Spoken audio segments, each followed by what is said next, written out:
Salut à tous et bienvenue sur Sneak Peek, je suis ravi de vous retrouver pour cette nouvelle vidéo dans un cadre un peu spécial. Et aujourd'hui, on parle de la Air Jordan 4 SB, ce modèle mythique sorti il y a 2 ans, vous vous souvenez, avec les accents verts. Et bien Jordan a remis ça cette année avec cette version aux accents bleus, on la découvre tout de suite ensemble.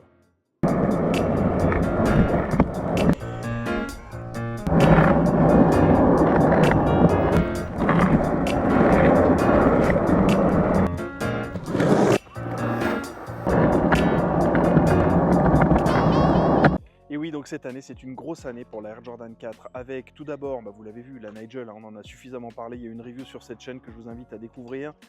Maintenant, la version SB qui arrive. Dans un mois, un peu plus d'un mois, on aura également la Jordan 4 White Cement, ce coloris mythique, un de mes préférés.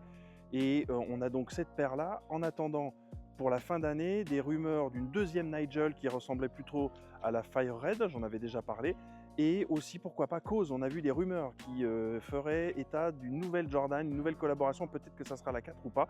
En tout cas, la dernière fois, c'était vraiment des paires absolument super. Donc, je serais curieux de voir ce que ça va donner. En attendant, on est dans un skatepark, comme je vous le disais. On va parler de cette paire.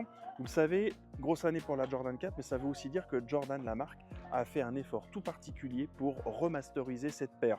C'est la première fois depuis sa sortie, je pense, initiale, en 1989, qu'on a une version aussi bien pensée, aussi aboutie, avec notamment sur l'avant le front toe qui était complètement repensé, c'est beaucoup plus arrondi, et ça c'est vraiment très fidèle. Et franchement, en termes de look, avant c'était beaucoup plus carré, beaucoup plus boxy.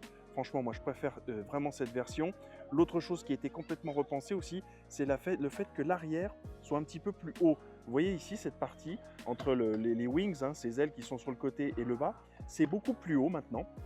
Et on retrouve une silhouette qui est beaucoup plus plongeante, comme l'était d'ailleurs si vous regardez les photos de Michael Jordan à l'époque. On a une chaussure qui a un positionnement beaucoup plus aérodynamique, en tout cas en termes de design. Et c'est exactement ce que le designer Tinker Hatfield, dont je parle dans presque chacune de mes vidéos, souhaitait obtenir comme résultat. Et donc ce redesign, et franchement je suis le seul, j'ai vu aucune review qui en parlait, avec cet espace qui a grandi, cette plastic wing qui a été aussi réduite, fait qu'aujourd'hui on retrouve cette forme un peu plus originale, beaucoup plus penchée vers l'avant.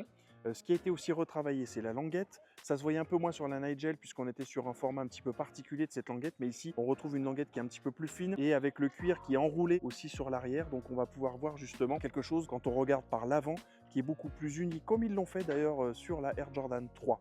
L'autre point qui est particulier pour le coup au SB, c'était déjà le cas sur la version de 2023, c'est le fait que cette partie à l'arrière, donc le back tab et aussi les plastic wings, sont beaucoup plus souples. Alors j'étais surpris parce que j'ai jamais eu de version SB auparavant, mais on est sur quelque chose qui est vraiment très souple par rapport aux versions classiques.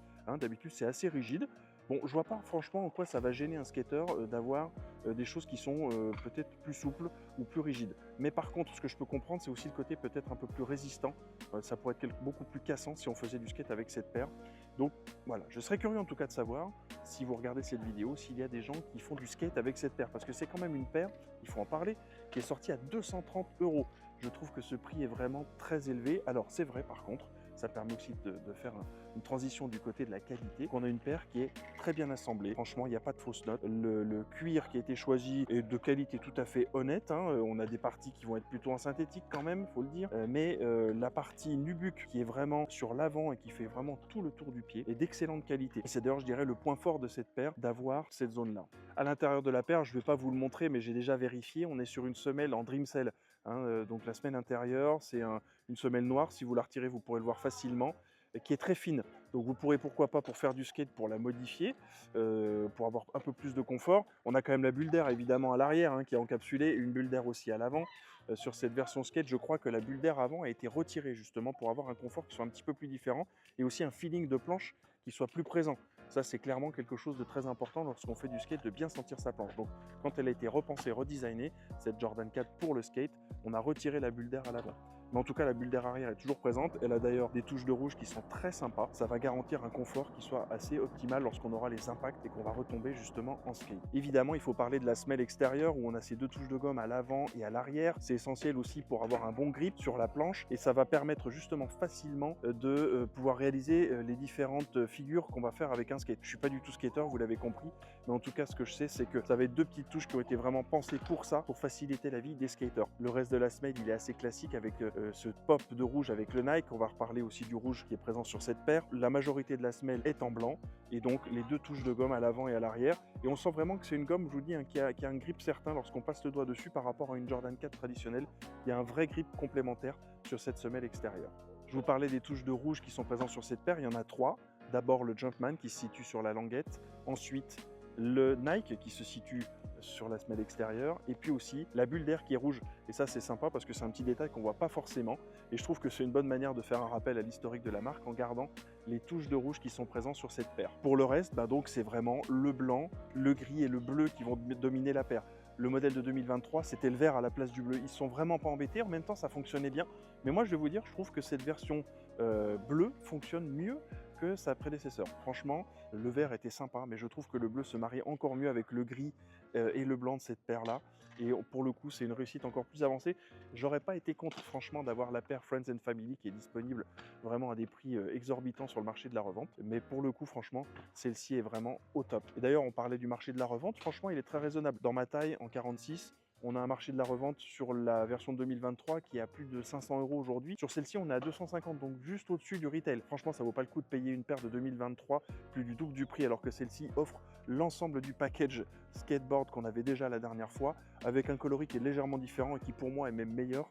Donc franchement, vous pouvez rester sur cette paire de 2025, c'est un excellent investissement. Côté sizing, la Jordan 4, c'est le grand classique. Vous le savez, c'est true to size, c'est-à-dire que vous prenez votre pointure habituelle Nike. Moi, je fais un 46, je vais toujours prendre un 46.